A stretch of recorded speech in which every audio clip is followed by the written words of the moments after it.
May narinig ako, Sir Rex, na ang tawag na sa mga supplier natin, hindi supplier eh. Yes. Partners, di ba? Yeah. We are not treating them as suppliers. We are treating them as partners.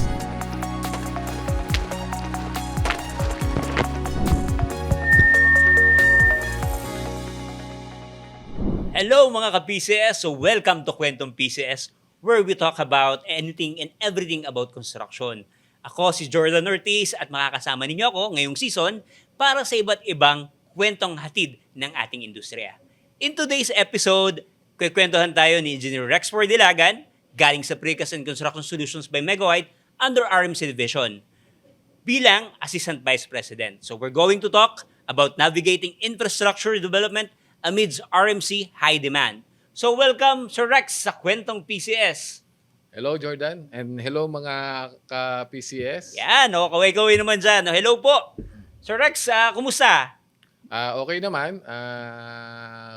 Business is going stronger. Okay naman. Okay. Yeah, so bago tayo mag-proceed, Sir Rex, okay lang ba magpakilala ka muna sa ating mga manonood at sa ating mga tagapakinig? Baka pwede nyo kaming bahaginan ng konting kwento. Okay. Una sa lahat, ako po ay graduate noong 1985 sa De La Salle University.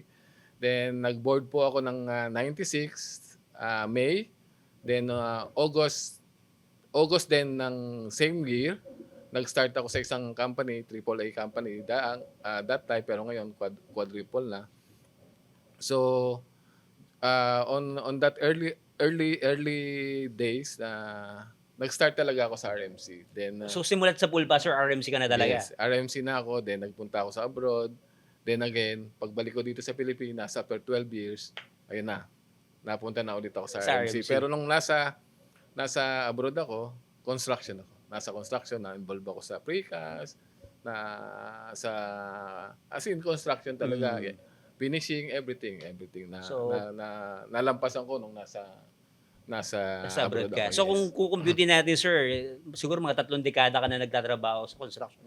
Almost, 28 na. 28 years to be 28. exact. Grabe. 28 So years. talagang mahaba-haba na yung narating ni Sir Rex pagdating sa industry ng construction. So Sir Rex, bago tayo mag-proceed, actually marami kaming mga hinandang tanong dito at yung iba mga galing sa ating mga manonood at tagapakinig na maaari mong sagutin. Okay? Okay. So, ready ka na ba? Sige. Ready na? Ready na. Okay, say for our first question, Sir Rex, ano yung ating current demand ng ready-mix concrete dito sa market, sa Pilipinas? Mas marami ba or mas konti ito sa ngayon?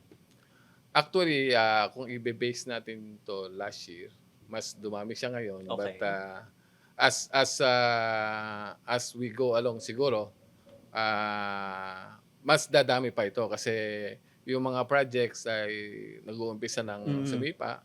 So I believe towards the end of 2024 is tataas yung demand. Tataas pa yung demand ng concrete. May epekto ba, sir, yung bagong programa ng ating administrasyon tungkol sa mga proyektong infrastruktura? Yes, malaki. Sa ngayon kasi sila yung pinakamalaking volume natin na napoproduce sa Megawide, sa RMC Division. Mostly yung sa government projects, yung malaking demand. Yeah. Wow. Okay, so sige, going to our next question, Sir Rex. Nabanggit mo na na matagal ka na sa industry ng RMC, right? So ikaw, sir, bilang may idea about sa construction dahil talagang bisa ka na, ano yung tingin mong other options sa pwede mong i-offer dito sa market ngayon based on their demand? Actually, ang direction dapat natin ngayon is pumunta tayo doon sa mga high-strength concrete. Para yung mga structural members is lumiit. So, yung pagliit ng structural members, so siyempre, yung volume ng steel, liit din. So, pag nako natin yung na pataas natin ang taas yung strength ng concrete, paliit yung members.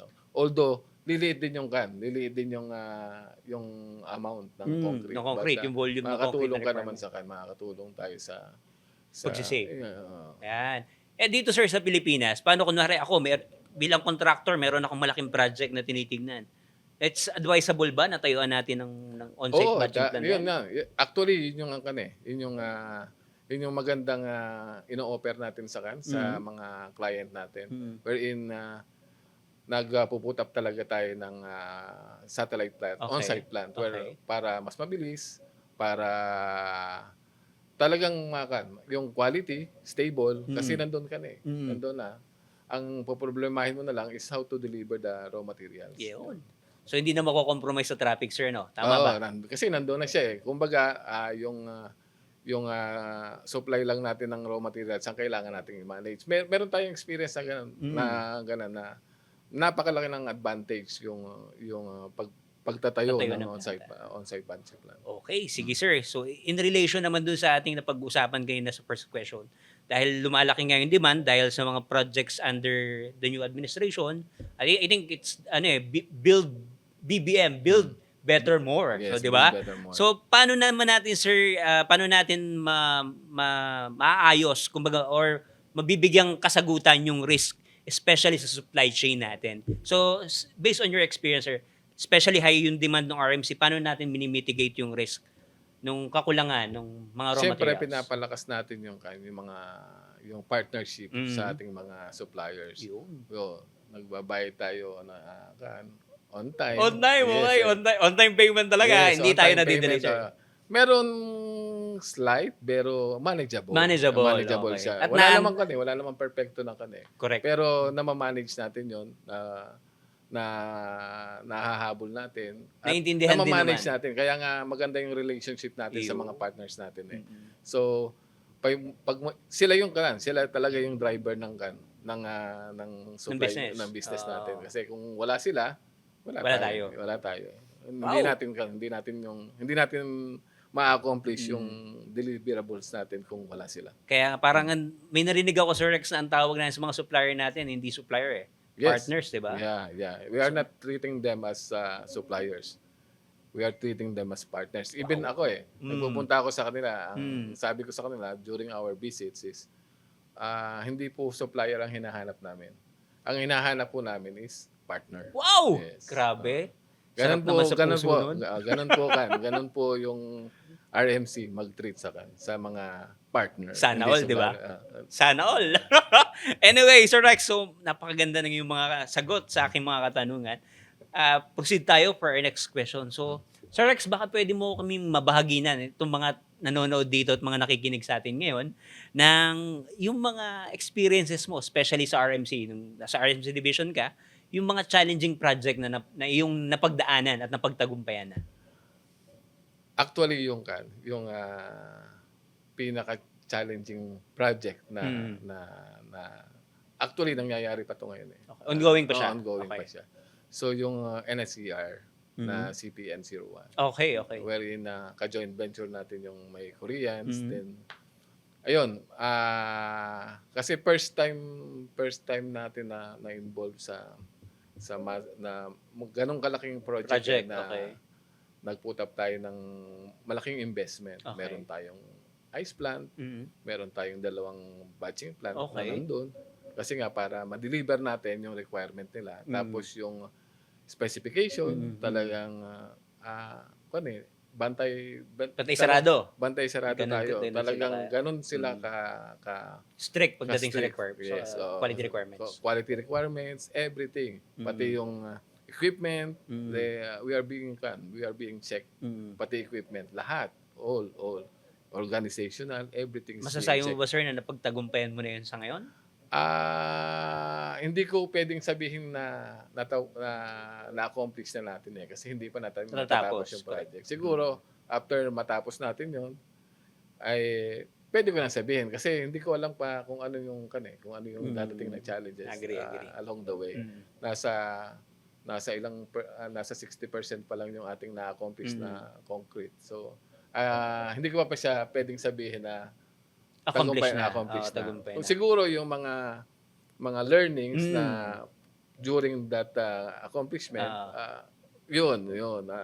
Ma-apply mo na, no, Pwede sa na mga nating susunod. i-apply sa mga Susunod na susunod project. So, Napakaganda naman ng ating pag-uusap. So sana nag-enjoy yung ating mga nanonood at I nakikinig ngayon. hope, yes.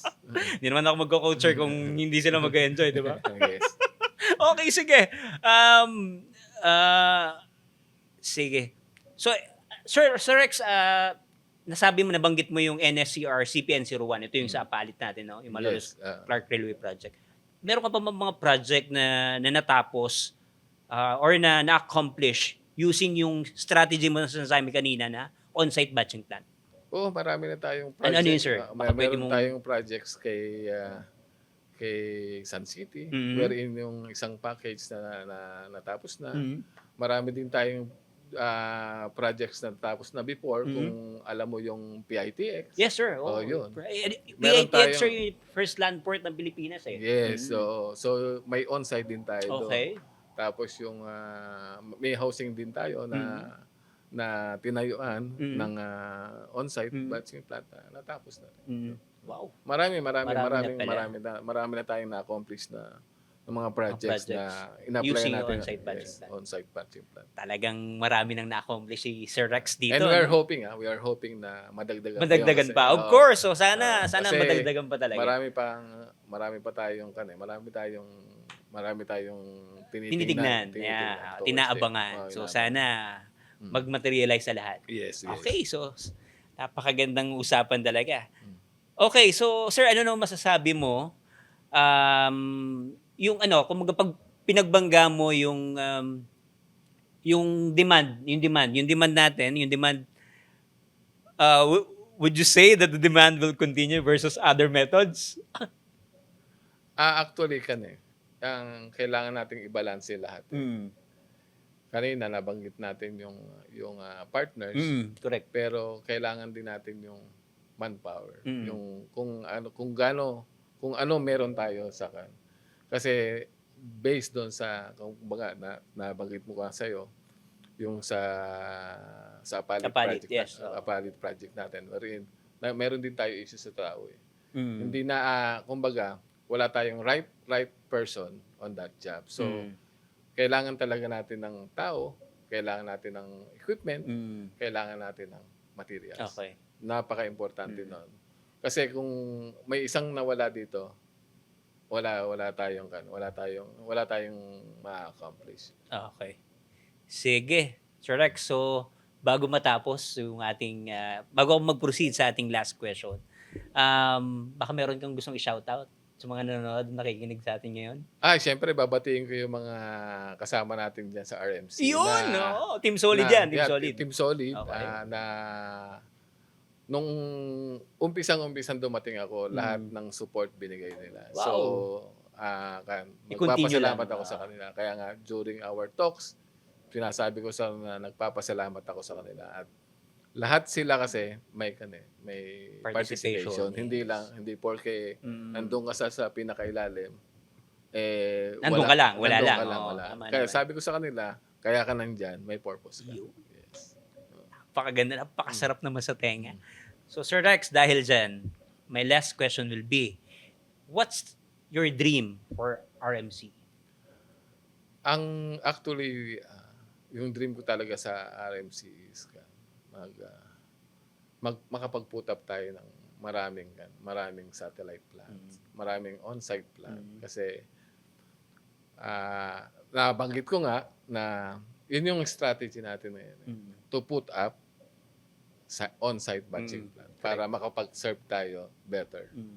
So yung dream mo ba from siguro 5 years from now, tinitignan mo mas marami pang planta? Yes, dapat mas marami tayong planta tinatayo. At Mas maraming siyempre, project. mas marami tayong partners na Partners. at mas marami tayong tao makukuha na magagaling din. Kasi